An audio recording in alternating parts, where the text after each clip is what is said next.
इस वीडियो में हम use of present participle and past participle इन दो चीज़ों का यूज समझेंगे।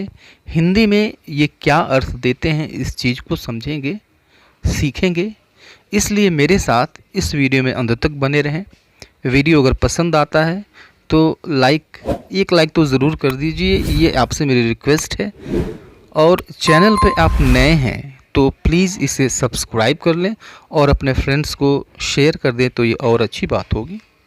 तो यह वीडियो उन सभी हिंदी मीडियम के स्टूडेंट्स के लिए बहुत ही इम्पोर्टेंट होने जा रहा है जो हिंदी के माध्यम से इंग्लिश सीखना चाहते हैं। ठीक है, तो आइए वीडियो को शुरू करते हैं। और सबसे पहले हम प्रेजेंट पार्टिसिपल को समझते हैं। आप जानते हैं प्रेजेंट पार्टिसिपल तब बनता है जब हम किसी वर्ब की बेस फॉर्म में आईएनजी जोड़ देते हैं। ठीक है, बहुत सारे लोग इसको फोर्थ फॉर्म भी कहते हैं। प्रेजेंट पार्टिसिपल इसको कहा ही जाता है। ठीक है, तो आप वर्ब की आईएनजी फॉर्म कह लीजिए, वर्ब की फोर्थ फॉर्म कह लीजिए, प्रेजेंट पार्टिसिपल कह लीजिए, तीनों एक ही चीज़ें हैं। ठीक है, आप जानते हैं कि जब कोई काम प्रोग्रेस में हो, ठीक है, कोई काम प्रगति पे हो, काम पूरा ना हो, कंप्लीट ना हो, ठीक है, चल रहा हो, तो यह सेंस लेने के लिए, इस चीज़ को दिखाने के लिए, दर्शाने के लिए हम प्रेजेंट पार्टिसिपल का यूज़ करते हैं। ठीक है, आप कंटिन्यूअस टेंसेज में प्रेजेंट पार्टिसिपल का यूज़ करते हैं जहाँ पर ये अर्थ देता है कर रहा।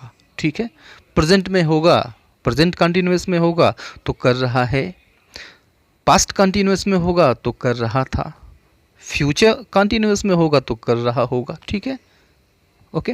तो प्रोग्रेस ये बताएगा, जैसे वहाँ कोई कीड़ा रेंग रहा है। ठीक है, आप जानते हैं बहुत ही कॉमन यूज़ है, सिंपल सा यूज़ है इसका। Some insect is creeping there, some insect is creeping there. तो इसमें कहीं कोई संशय नहीं है। ठीक है, वह हमारी तरफ देख रहा था। He was looking at us, he was looking at us. तो इस तरह के सेंटेंसेस को ट्रांसलेट करने में या फिर बोलने में आपको कहीं कोई दिक्कत नहीं है, क्योंकि ये सीधे से सिंपल से सेंटेंसेस हैं कंटिन्यूअस टेंसेस के। तो कंटिन्यूअस टेंसेस में प्रेजेंट पार्टिसिपल का हम यूज़ करते हैं। आप पहले से इसको जानते हैं, अच्छी तरह से समझते भी हैं। ठीक है, अब इस चीज़ को देखिए, कुछ ऐसे वर्ब्स होते हैं जो रहा रही रहे इससे नहीं समाप्त होते हैं, उनकी फॉर्म में रहा रही रहे ये नहीं आता है। ठीक है, तो ये कंफ्यूज करते हैं, राइट। लेकिन वो जो वर्ब का फॉर्म है वह भी यही बताता है कि जो वर्क है वह प्रोग्रेस में है।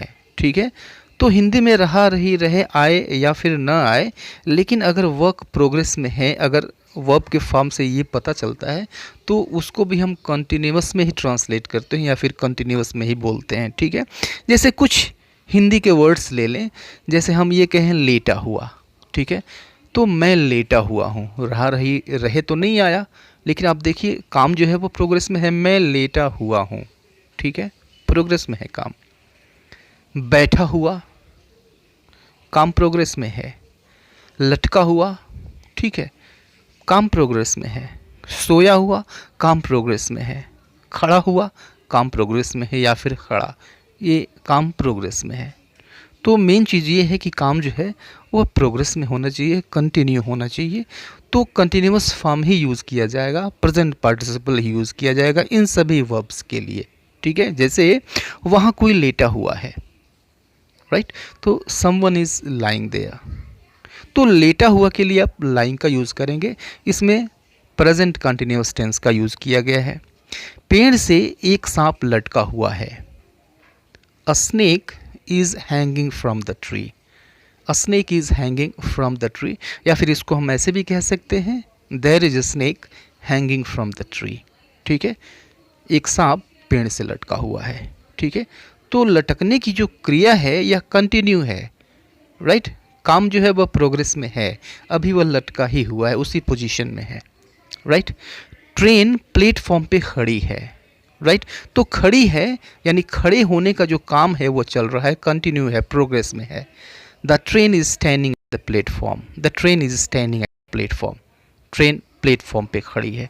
तो इस चीज़ को समझ लें कि वर्ब फॉर्म में रहा रही रहे, अगर न भी आए, लेकिन अगर वर्ब के फॉर्म से ये पता चलता है कि वर्क कंटिन्यू है, वर्क प्रोग्रेस में है, तो समझ जाइए उसके लिए आपको यूज़ करना है प्रेजेंट पार्टिसिपल। प्रेजेंट पार्टिसिपल आप यूज़ करेंगे जैसे कि इन सभी सेंटेंसेस में किया गया है। ठीक है, राइट। तीसरा जो फॉर्म है हिंदी में क्या आता है, तीसरी कंडीशन देखते हैं। तीसरी कंडीशन में हम ये पाते हैं कि जो हिंदी का वर्ब है वह ता हुआ ऐसे शब्द से ख़त्म होता है, ऐसा शब्द आता है। तो यह जो ता हुआ है इसकी भी इंग्लिश प्रेजेंट पार्टिसिपल होती है, जैसे नाचता हुआ, खेलता हुआ, दौड़ता हुआ, सोता हुआ, रोता हुआ। ठीक है, तो अगर हम किसी को इन सब कामों में संलग्न देख रहे हैं या फिर देखते हैं, सुनते हैं, महसूस करते हैं, तो यह जो ता हुआ है, ये जो वर्ब फॉर्म, ये जो फॉर्म ऑफ वर्ब है, इसके लिए भी हम प्रेजेंट पार्टिसिपल का यूज़ करते हैं। जैसे मैंने उसे भागते हुए देखा। ठीक है, देखा तो सही, राइट। तो किस कंडीशन में देखा, किस काम में संलग्न देखा, तो भागते हुए। ठीक है, भागते हुए यानी इस काम में वह संलग्न था, यह जो काम था यह प्रोग्रेस में था और उसी अवस्था में मैंने उसे देखा। तो यह जो भागते हुए है इसके लिए हम प्रेजेंट पार्टिसिपल का यूज़ करेंगे। कैसे करेंगे देखिए, मैंने उसे भागते हुए देखा, आई सा हिम रनिंग अवे, आई सा हिम रनिंग अवे। देखिए इसकी पोजीशन क्या है, आई हमने लगाया, उसके बाद से जो मेन वर्ब है देखा, काम जो मैंने किया देखने का, आई सा, और किसको देखा, हिम यानी ऑब्जेक्ट है उसको देखा, और इसी को हमने देखा भागते हुए। इसी चीज़ की के लिए हम रनिंग अवे का यूज़ कर रहे हैं। भागते हुए देखा तो ऑब्जेक्ट के बाद जिसके बारे में ये बता रहा है उसके ठीक बाद आया हुआ है, यही पोजीशन होती है इसकी। ठीक है, एक और सेंटेंस देखिए इसका, उसने हमें बातचीत करते हुए सुन लिया। ठीक है, तो दो वर्ब देखिए इसमें, एक तो वह वर्ब है जो ते हुए से ख़त्म हो रहा है। कौन सा वर्ब है, तो बातचीत करते हुए। तो बातचीत करते हुए इसको हम प्रेजेंट पार्टिसिपल से ट्रांसलेट करेंगे। ठीक है, दूसरा जो काम किया गया सब्जेक्ट के द्वारा, उसने, तो उसने कौन सा काम किया भाई, तो सुनने का काम किया, उसने सुन लिया, राइट। ही हर्ड, उसने सुना, और किसको सुना, ऑब्जेक्ट यानी अस, ही हर्ड अस। ठीक है, और बातचीत करते हुए talking, he heard us talking, उसने बातचीत करते हुए हमें सुन लिया, राइट। तो यह जो ता हुआ है इसके लिए भी आप प्रेजेंट कंटिन्यूअस टेंस का यूज़ करते हैं।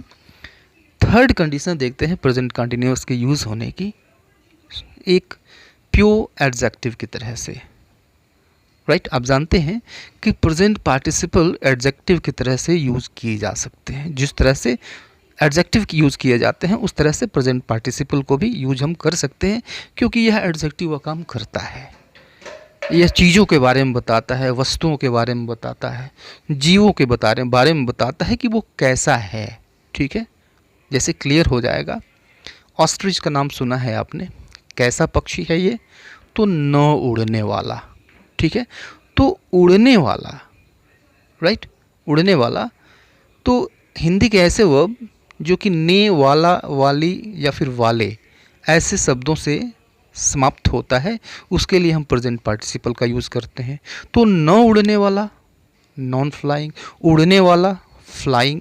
ठीक है, ये बता रहा है कि कैसी चिड़िया है, एडजेक्टिव की तरह से काम करेगा।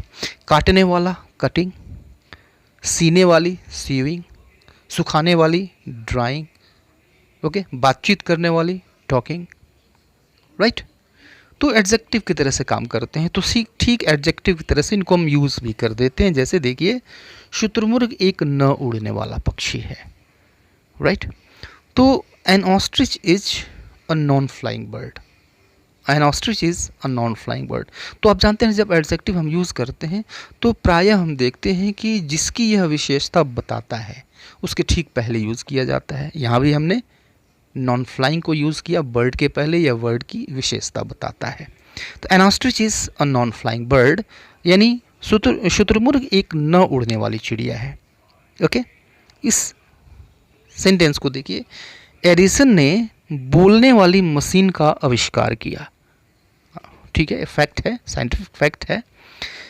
तो Edison discovered the talking machine, Edison discovered the talking machine. ठीक है, तो यहाँ पे बोलने वाली मशीन, बातचीत करने वाली मशीन टॉकिंग मशीन ही कहते हैं, जिसका उसने आविष्कार किया था टॉकिंग मशीन कहते हैं। तो Edison discovered a talking machine, talking means बातचीत करने वाली, बोलने वाली मशीन। ठीक है, अब इस सेंटेंस को देखिए, अंडा देने वाला स्तनधारी कौन सा है। ठीक है, बायोलॉजी का क्वेश्चन है, अगर जानते हैं तो कमेंट बॉक्स में कमेंट करिए कि अंडा देने वाला स्तनधारी कौन सा है। राइट, तो which is an egg laying, अंडा देने का होता है ले एग, अंडा देने वाला egg laying, which is egg laying mammal, यानी अंडा देने वाला स्तनधारी कौन सा है। ओके, तो ऐसे शब्द जो ने वाली या फिर ने वाले या फिर ने वाला, ऐसे वर्ब फॉर्म से समाप्त जो होता है उसकी इंग्लिश प्रेजेंट पार्टिसिपल से बनाई जाती है, जैसे हमने इन एग्जाम्पल्स में देखा। ठीक है, तो ये यूजेस थे प्रेजेंट पार्टिसिपल के। आइए देखते हैं पास्ट पार्टिसिपल के यूजेस। ठीक है, पास्ट पार्टिसिपल मतलब वर्ब की थर्ड फॉर्म, वर्ब की थर्ड फॉर्म को हम पास्ट पार्टिसिपल कहते हैं। राइट, तो अब देखिए कि जो काम बिल्कुल समाप्त हो जाता है उसके लिए हम पास्ट पार्टिसिपल का यूज़ करते हैं। राइट, और आप इसमें देखेंगे कि हिंदी में ये आएगा, वर्ब फॉर्म ऐसी होती है जिसके लास्ट में हुआ आता है। राइट, लेकिन पीछे वाला नहीं है, पीछे हमने देखा वर्क प्रोग्रेस में था, लेटा हुआ, सोया हुआ, लटका हुआ। ठीक है, लेकिन ये जो वर्ब हैं ये प्रोग्रेस में थे, लेकिन ये जो जब हम पास्ट पार्टिसिपल की बात करेंगे तो ये वर्क ख़त्म हो गया होगा। ओके, जैसे हम कहें अगर टूटा हुआ, टूटा हुआ मतलब टूटने की जो प्रक्रिया है वो पूरी हो गई है, यह जो काम है ये पूरा हो गया है। टूटा हुआ means broken, third form use करेंगे इसके लिए ब्रोकन। फटा हुआ, फट गया है, फटने का काम ख़त्म है। टॉर्न, गिरा हुआ, गिरने का काम ख़त्म है। फॉलन, जला हुआ, बर्न्ट, वर्ब की थर्ड फॉर्म यूज़ करेंगे। थका हुआ, टायर्ड, वर्ब की थर्ड फॉर्म। टायर्ड मीन्स थकना होता है, टायर्ड मीन्स थका हुआ। ठीक है, पिघला हुआ, मेल्टेड या मॉल्टन, दोनों होता है। मेल्टेड भी इसका थर्ड फॉर्म होता है, मॉल्टन भी थर्ड फॉर्म इसका लिखा जाता है। मुड़ा हुआ, फोल्डेड या फिर बेंट, बेंट थर्ड फॉर्म होता है बेंड का। राइट, तो ये इस दशा को बताएंगे जिस दशा को कोई वस्तु प्राप्त हो चुकी है, उस दशा को बताते हैं। ठीक है, काम ख़त्म है, तो वो पास्ट पार्टिसिपल हम यूज़ करते हैं उस कंडीशन में। जैसे देखिए, वह कुर्सी टूटी हुई है। राइट, एडजेक्टिव की तरह से हम यूज़ करते हैं क्योंकि ये भी एडजेक्टिव की तरह से काम करता है। कुर्सी कैसी है भाई, तो टूटी हुई है। राइट, तो दैट चेयर इज़ ब्रोकन, वह कुर्सी टूटी हुई है। किताब के कुछ पन्ने फटे हुए हैं। Some pages of the book are torn, some pages of the book are torn, pure adjective की तरह से यूज़ हो रहा है। किताब के कुछ पन्ने फटे हुए हैं। थके हुए बच्चे जल्दी सो गए, तो बच्चे कैसे थे भाई, तो थके हुए थे। The tired children slept early, थके हुए बच्चे जल्दी सो गए। अब इसको देखिए, पिघले हुए लोहे को ढाला जा सकता है। ठीक है, पिघले हुए लोहे को ढाला जा सकता है, तो ढालने के लिए हम मोल्ड यूज़ करते हैं, MOULD, मोल्ड। तो लोहा, कैसा लोहा भाई, तो पिघला हुआ मीन्स मॉल्टन या मेल्टेड कह लीजिए। मॉल्टन iron, मॉल्टन iron can be moulded, मॉल्टन iron can be moulded, यानी पिघले हुए लोहे को ढाला जा सकता है। एक और सेंटेंस देखिए, वह मुड़े हुए मोटे लोहे की छड़ को सीधा कर सकता है, बड़ा ताकतवर है भाई। ठीक है, तो अब देखिए, he can straighten, straighten means होता है सीधा करना, स्ट्रेट मीन्स सीधा होता है, स्ट्रेटन मीन्स सीधा करना होता है। बहुत सारे ऐसे एडजेक्टिव्स होते हैं जिसमें हम ईएन जोड़ देते हैं तो वो वर्ब बन जाता है। तो ही कैन स्ट्रेटन, और क्या, किस चीज़ को सीधा कर सकता है, मुड़े हुए मोटे लोहे की छड़ को। ठीक है, तो a bent thick iron bar, he can straighten a bent thick iron bar, एक मुड़े हुए मोटे लोहे की छड़ को वो सीधा कर सकता है। ठीक है, तो अब ये लोहे की छड़ कैसी भाई, तो मुड़ी हुई, मुड़ी हुई। तो मुड़ी हुई के लिए हम वर्ब की थर्ड फॉर्म यूज़ करेंगे बेंड, मुड़ना होता है, और मुड़ी हुई वर्ब की third form bent, bent thick iron बॉ, राइट। तो उम्मीद है कि यह वीडियो आपको काफ़ी अच्छा लगा होगा, समझ में भी आया होगा। मिलते हैं नेक्स्ट वीडियो में, तब तक के लिए गुड बाय एंड टेक।